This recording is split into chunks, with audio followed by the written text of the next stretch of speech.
From Ben Bryant coming home to being picked second in the American this season, the offseason was full of turning points that has led us to the doorstep of kicking off the regular season. All of those on today's edition of Turning Point Tuesday on Locked On Bearcats. Our Locked On Bearcats, your daily podcast on the Cincinnati Bearcats, part of the Locked On Podcast Network, your team every day.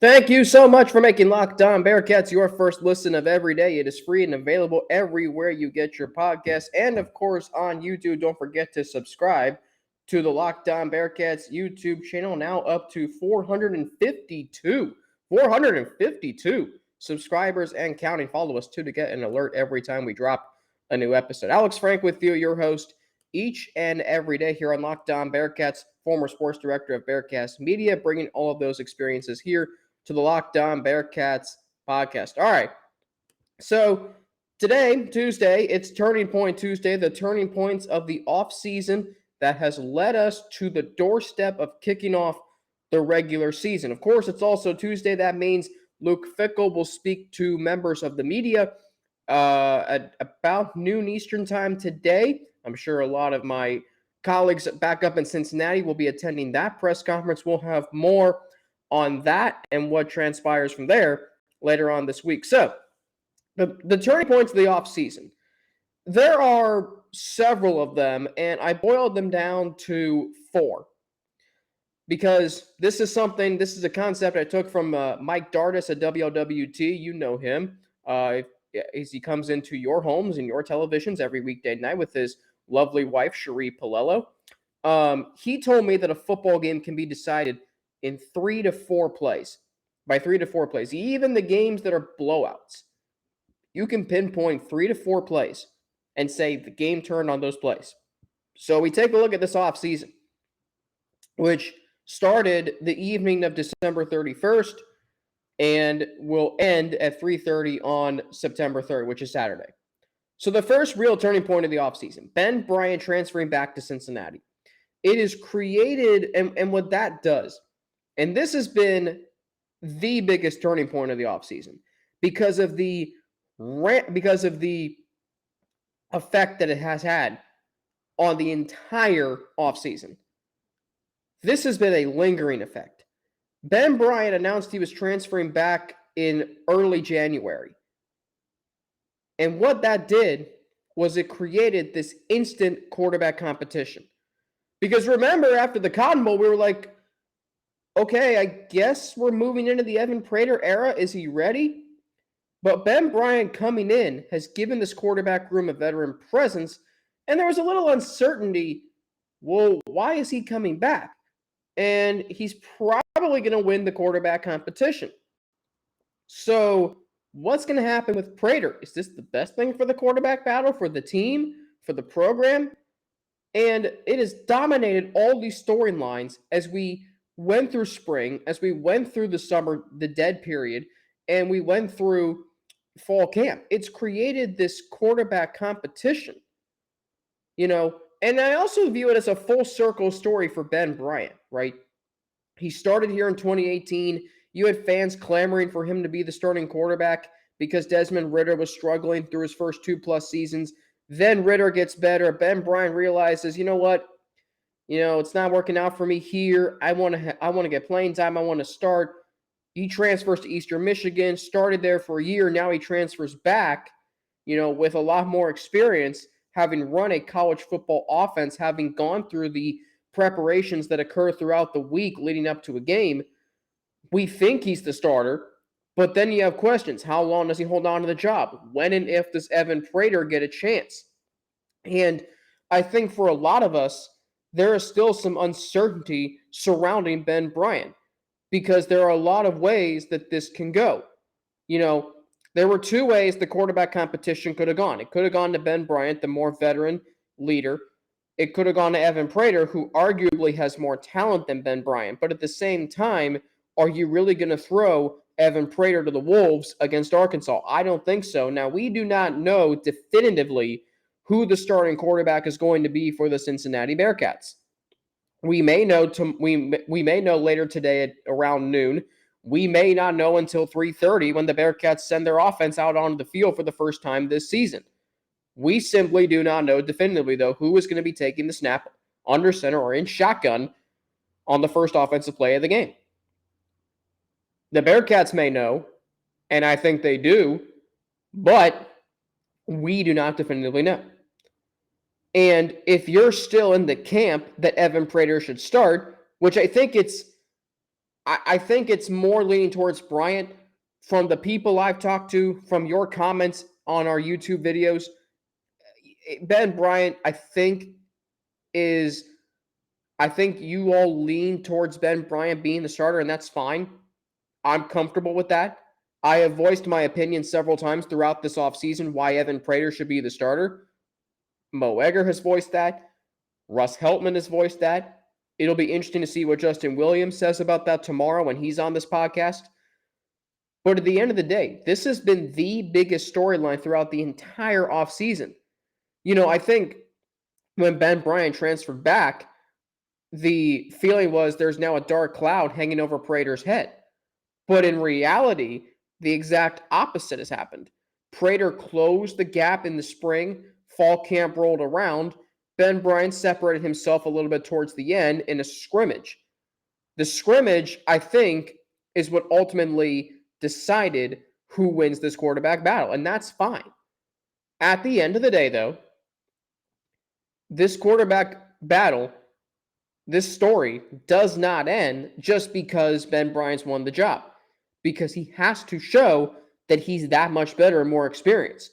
And as Russ alluded to last week, best case scenario for I think the Bearcats is Ben Bryant does so well this year that he catches the eyes of pro football scouts, and he goes pro next year. Evan Prater comes in, barring some veteran quarterback doesn't transfer in and battles him for the job once again, although the likelihood of that happening is not minimal. And going into the Big 12, you have your highest rated offensive recruit finally getting to start, and he can start 2 seasons. Actually, I think he can start 3 seasons. I'd have to ask Justin about that because he redshirted in 2020, but you can also use a bonus year of COVID eligibility. So I think that means he has 3 seasons. I don't know. As you know, I'm not a math student. So there you go. That's my University of Cincinnati math for you. Not that my math teachers weren't good, though, in college at UC. I had great math professors, but that's a story for another day.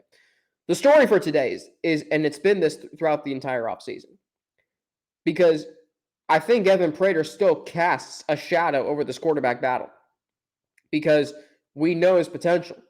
Ben Bryant is now in the position Desmond Ridder was in when he first started. You don't want to fall into what ended up becoming of that position when fans clamored for Bryant to start, and he ultimately got a start at Memphis in 2019. You don't want to be a quarterback where fans are going to love the backup more than you, which is, I think, what happened, particularly in 2019. Now, there were circumstances that were out of Ritter's control. He was hurt that year, you could tell, because he wasn't throwing the ball very well. In 2020, he was much healthier. He figured some things out, and he ended up having a remarkable 5-game run to close out the regular season, and eventually had the starting job completely won heading into the 2021 season. But there is still this feeling that Ben Bryant has to perform at a ridiculously high level, or Evan Prater is going to get chances, and there's going to be rumblings and questions from fans, the press, about Prater getting the start. And Luke Fickell is going to have to answer it every single week. The one thing that he has not had to do the last 2 seasons, in what has been a remarkable 2-season ride for Cincinnati, is Luke Fickell has not had to answer questions about the quarterback battle. And that's unique to a program like Cincinnati. I don't want him to have to do that this year, which means Ben Bryant's going to have to perform at a ridiculously high level. All right, there were other key moments, turning points of this offseason, including Luke Fickell's contract extension.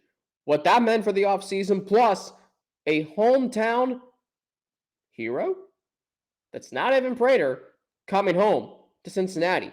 I'll explain what that is next after a word from BetOnline, which is the fastest and easiest way to check in on all of your betting needs.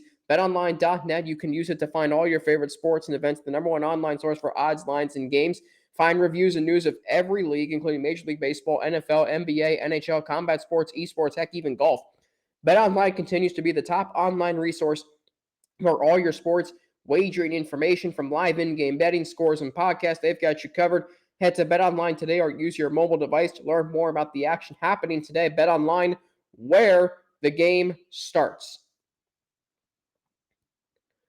Locked On Bearcats, part of the Locked On Podcast Network, your team every day. Alex Frank here with you on this Tuesday, August 30th, 2022. We are 4 days away from kickoff in Fayetteville, the Bearcats and the Razorbacks. Luke Fickell heading into his 6th season as the head coach of the Cincinnati Bearcats. I remember when it was surreal that he was entering his 4th season.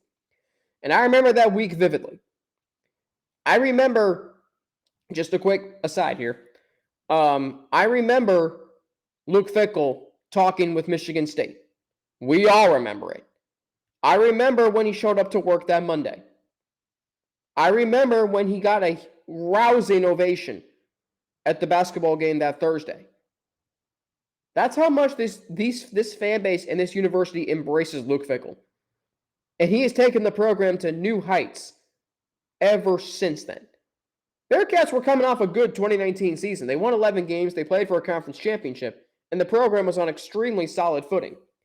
Heading into a 2020 season where there were immensely high expectations. They ultimately exceeded those, and they ultimately exceeded those last year. And the university awarded Cincinnati with a contract extension this year. Now, Luke Fickell got a contract extension prior to the start of the 2020 season.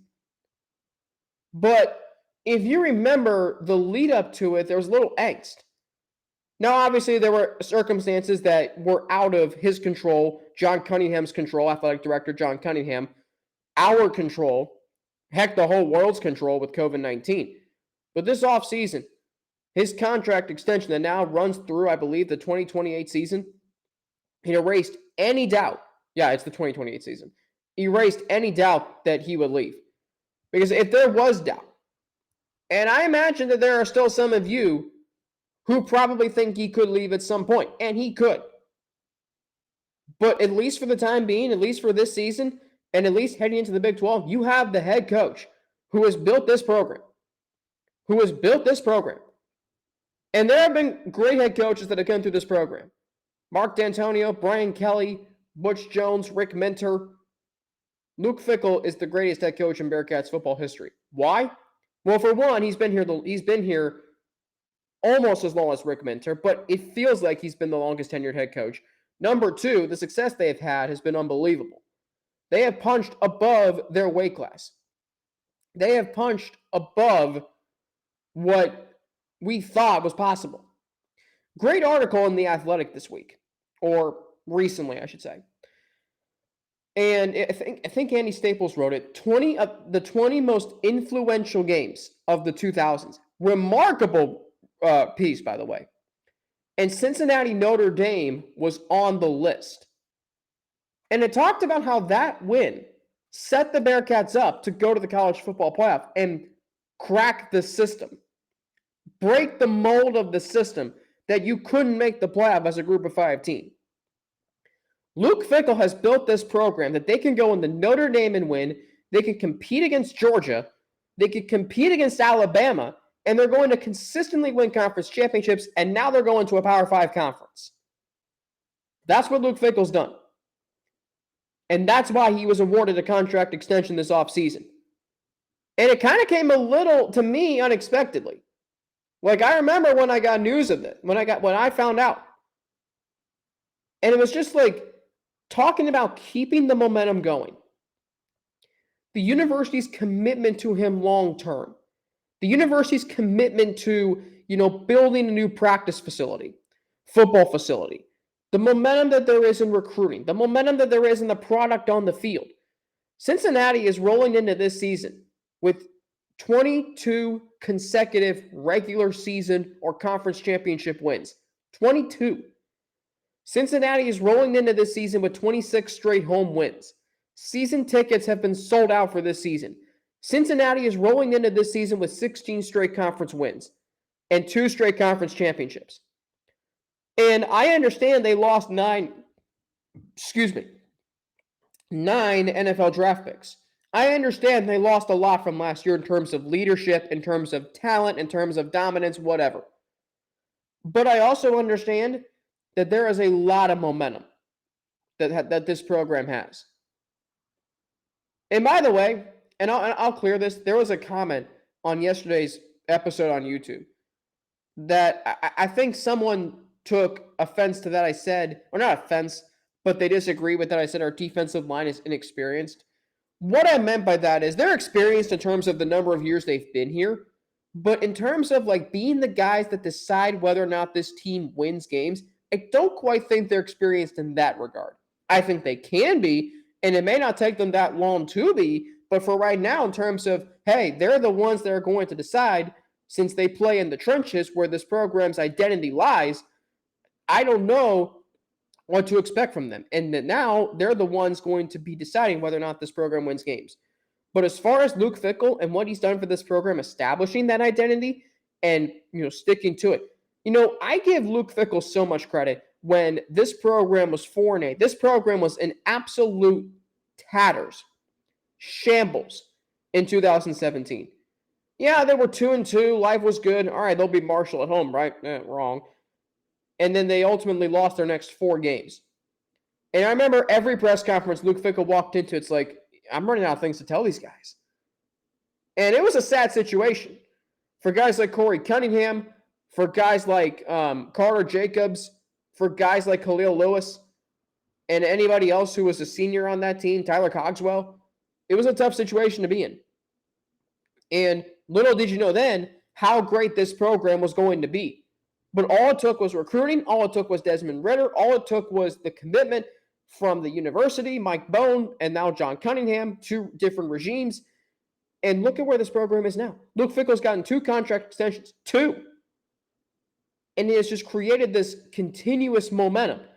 Recruiting, when they had 8 players commit on the first early signing day weekend or early visit weekend.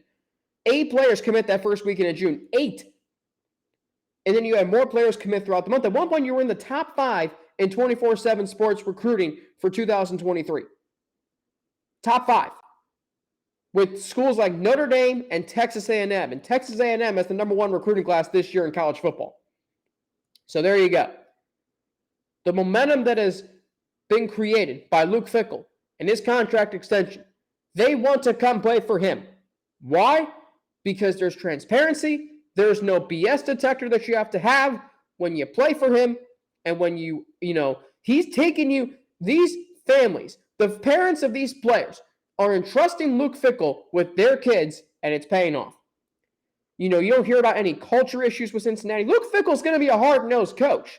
I'm not going to deny that. I mean, he demands a lot because he was once a lineman. He wrestled in high school and was undefeated. He understands what it takes to be great. He's going to ride you, okay? But what he's going to also do is he's going to have a relationship with you. He's going to care about you as both an athlete and a student and a person. There is a culture in place. There is a player's coach feel in place. That's what Luke Fickell is.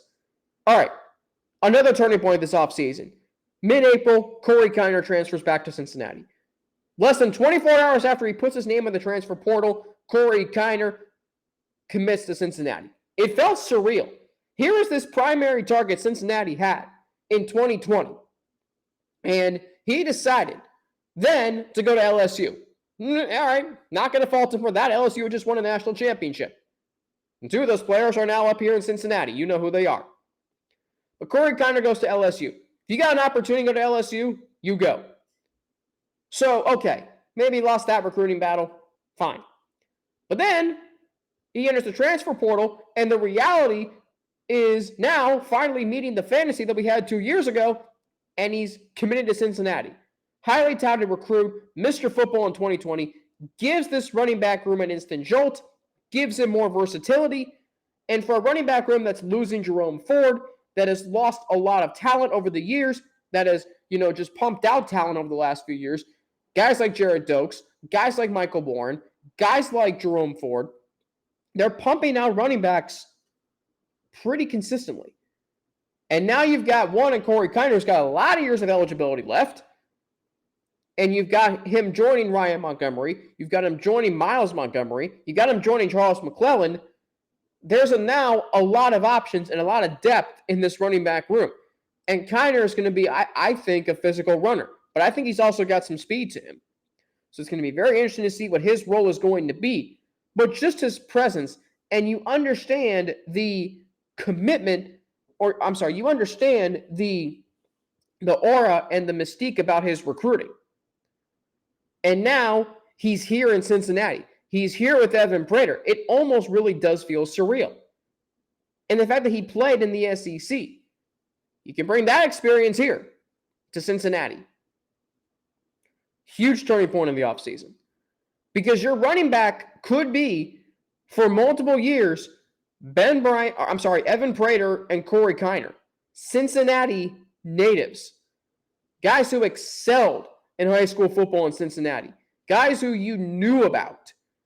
Then again, as James Rapine said earlier this week on Locked On Bengals, everybody knows everybody, or somebody knows somebody in Cincinnati, which is true. Because everybody knows where everybody went to high school. Everybody knows if you're a Skyline or Gold Star fan, which I'm the former, and you should be too. Unless you're a Xavier fan, which you probably wouldn't be listening to this podcast if you are. And that's a good thing. All right, there are other turning points to this offseason. I've got one that, if you're wondering if this team is going to have any motivation coming off a college football playoff berth, finally climbing the mountain, oh, they do. Trust me, they do. I'll explain what that is after a word from two of our sponsors. So the Bearcats were picked to finish second in the AAC. That's just the fuel they need. I'm going to be honest. If you're wondering if this team is going to have any motivation after making the playoff last year as a group of 5 team and after losing 9 players to the NFL draft, well, they haven't. Give this team any disrespect, any doubt, they're off and running. Boom. They will take that, and that'll fuel them, and they will come back, and they will make sure that they did not forget. Cincinnati was picked to finish second behind Houston in the AAC. That is not the only place where I've seen Houston get picked to win the conference. College game day this past weekend. Desmond Howard and David Pollock and Kirk Herbstreit and David Pollock. Mainly Kirk and Desmond. We're talking about Houston winning the conference. That, quite frankly, set me off. Because I think Houston can. I think Houston's going to give Cincinnati all it can handle. But at the end of the day, Cincinnati's got 2 conference championships straight under their belts. Cincinnati has a culture in place. Houston's got to prove to me that last year's 12-2 season was not a fluke. They didn't play Cincinnati in the regular season. They don't again this year. Thank goodness for them. They do play UCF. They do play SMU. Now, I think Cincinnati and Houston are going to end up playing again for a conference championship. But Cincinnati being picked to finish second, they're coming off a college football playoff season, and they're not picked as the best team in the American? Do not think that that's going to set them off. Do not think they're going to have a chip on their shoulder. And if Cincinnati and Houston play for a conference championship, which is very likely to happen, they will not forget that. They will use that as motivation, and they might blow Houston out because of it. That is the way this is working right now. Cincinnati has all the motivation it needs because they have 20 players on Athlon's all-conference teams. I believe Houston has 15. Or it might be, they have 13 to 15. Still, that's a few players less. The Bearcats have 7 first-team players in the conference. Houston does not have that. In fact, hang on just one second. If we look at Athlon Sports, I finally finished going through all the teams. Cincinnati has 20 players on all conference teams. Houston, for the record, has, 1, 2, 3, 4, 5, 6. All right, so better than I thought. Bearcats have 7. 7 players. So 7 to 6. All right. So that means it's going to be very evenly matched potentially in the conference championship game. But the one thing Houston doesn't have, and I need to see it this year, is that chip on their shoulder. Dana Holgorsen complaining about, we got to go on the road to play a conference championship game. We have a perfect conference record, blah, blah, blah. You weren't undefeated. You didn't play Indiana Notre Dame. You lost to Texas Tech. I guarantee you Cincinnati beats Texas Tech last year. And they'll probably beat them next year if they play them. What is the difference between Cincinnati and Houston is the Bearcats have a winning culture right now. Houston's, if they go 12-2 again this year, okay, fine. Then we can say they have a winning culture. But there's a little rivalry here now because both teams are going to the Big 12. Both teams have met in previous years. There's been drama that's come out of some games. So it's going to be very interesting to see what happens this year if they meet for a conference championship and when they go to the Big 12. Cincinnati and Houston, if they play for a conference championship and it's in Nippert Stadium, Cincinnati cannot lose that game. Houston can hold that over their heads forever when they go to the Big 12. Cincinnati, though, if they win, they can take that to the Big 12 and everything's fine. Now, there were other turning points this offseason, honorable mention, if you will. I think USC and UCLA going to the Big 10 or announcing they're going to the Big 10 starting in 2024 is really interesting because, it set off this anxiety around Cincinnati that, what's going to happen to the Bearcats in the Big 12? Are they going to go to just another, mid-major conference? Is the Big 12 going to become that? No, I don't think it will because the Big 12, I think, will be on the offensive. Gino Guidugli getting promoted to offensive coordinator officially. I think that's going to create the tone of this offense. Him saying, there's not going to be that much change to their offense this season. There could be some wrinkles, but I still see them as a run-first team. But still, you've got a guy who's loved around this program taking over as offensive coordinator. Season tickets selling out, again, keeping that momentum going. And really, the fan engagement right now is unbelievable. Officially getting into the Big 12. We knew it was coming, but, to get that official announcement on June 10th, and now we're less than a year away. That's, there's, again, the momentum this university has. Tremendous momentum, as former director of athletics Mike Bone referred to one time. And they still have it. Major credit to John Cunningham, major credit to Luke Fickell, major credit to Beth Hussey and everybody else in the athletic department that has, spearheaded this surge into, as, people have said, having a seat at the table. That's where we're at. On tomorrow's show, Justin Williams. He's going to be on from The Athletic. We'll talk to him on Williams Wednesday. And then Thursday, John Neighbors from Locked On Razorbacks, crossover Thursday, game preview Friday, game recap Saturday by 10, film review and takeaways Sunday at 8 a.m. That'll be up for you. As for me, you can follow me on Twitter at Frankie_Natty with 2 N's and an ATI. You can follow me on Instagram, AlexFrank9_, or email me at alex3frank@gmail.com. Don't forget to subscribe to our Locked On Bearcats YouTube channel, up to 452 subscribers and counting. All right, for your second listen, make it Locked On Big 12. Get more on the conference with everyday host Josh Neighbors and the local experts of Locked On as they take you across the Big 12 in 30 minutes.